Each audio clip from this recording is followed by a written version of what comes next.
Ways to save: when, how, and why you should save. Saving is important because you never know when an unexpected expense could come up, or you would want to buy something that is not planned in your budget.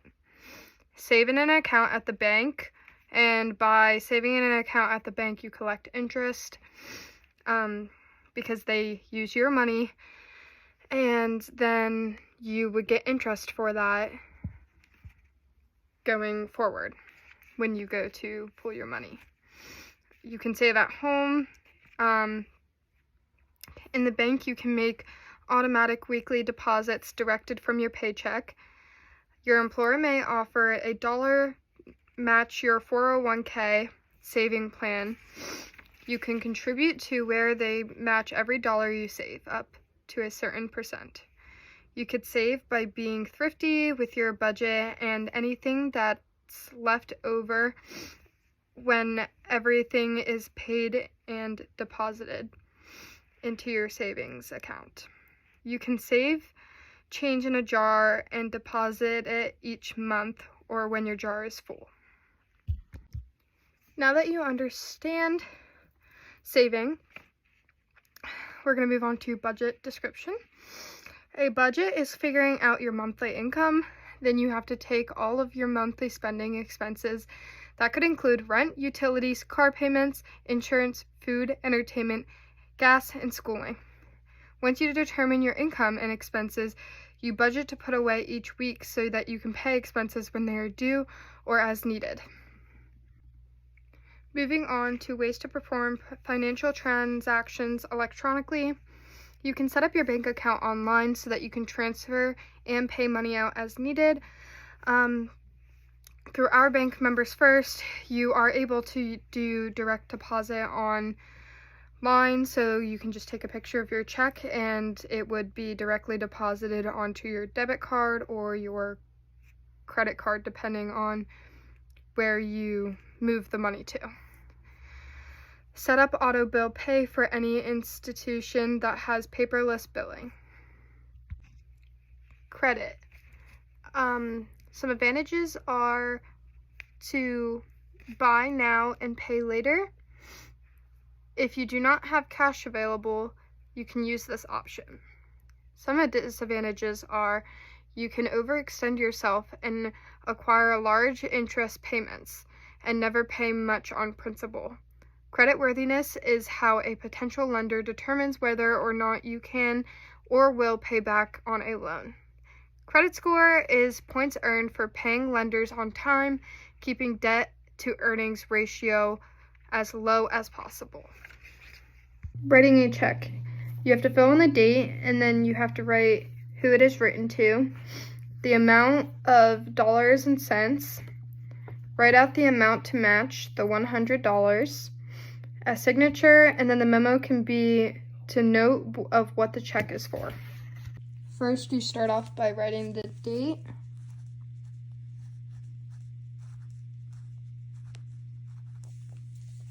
And then who you are writing the check to.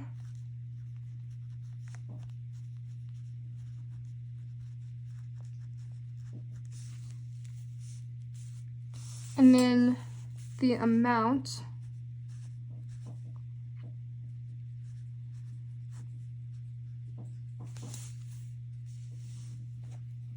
And then you need to write out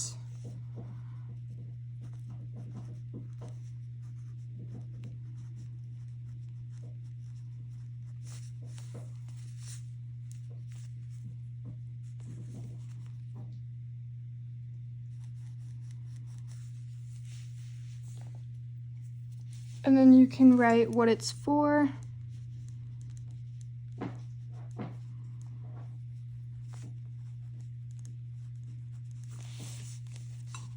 Lastly, you need your signature.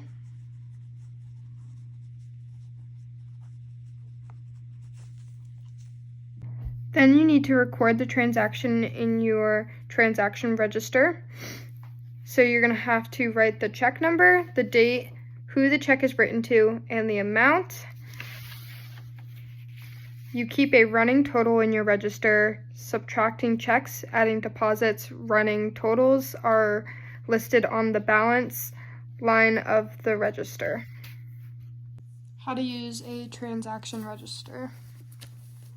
First, you start by looking at your check, and then it'll say the check number at the top.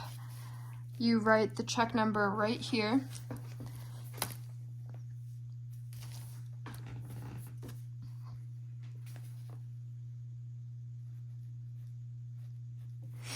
And then you write the date.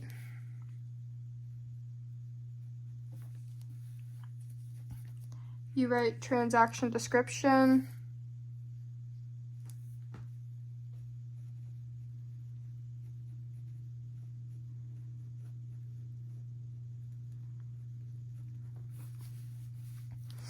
The payment fee withdrawal, you would write 100 because you wrote the check for $100. And then the check mark, which you don't need to fill out right now, is so that you can check it off whenever you get your statement at the end of the month. And then a fee would be if you use your card at an ATM not associated with your bank, you would have to pay a fee. And then you take the amount of money in your bank and subtract it by the amount that you are withdrawing. And it would be $100.00. How to make a deposit. First, you fill out the deposit slip with your date, signature, and amount of cash being deposited. The check amount are listed and totaled on the back side of the deposit slip. That total is then put on the front of the deposit slip where it says total from other side. Then cash amounts and check amounts are totaled at the bottom for total amount of the deposit. Then record and register date, amount of deposit. How to deposit a ticket. First, you write the date, and then you only sign there if you're receiving cash back. So you're depositing $50, which was saved, and then you received a check for $100, and then you write the total at the bottom. Then go to the back side and go to where it says checks list singly, and then write $100.00. And we're going back into the transaction register, and then you need to write the date. And then since we're depositing,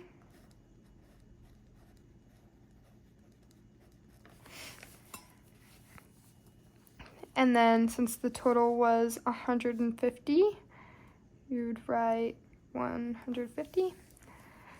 And then you add 150 to your last total. So it would become $250.00.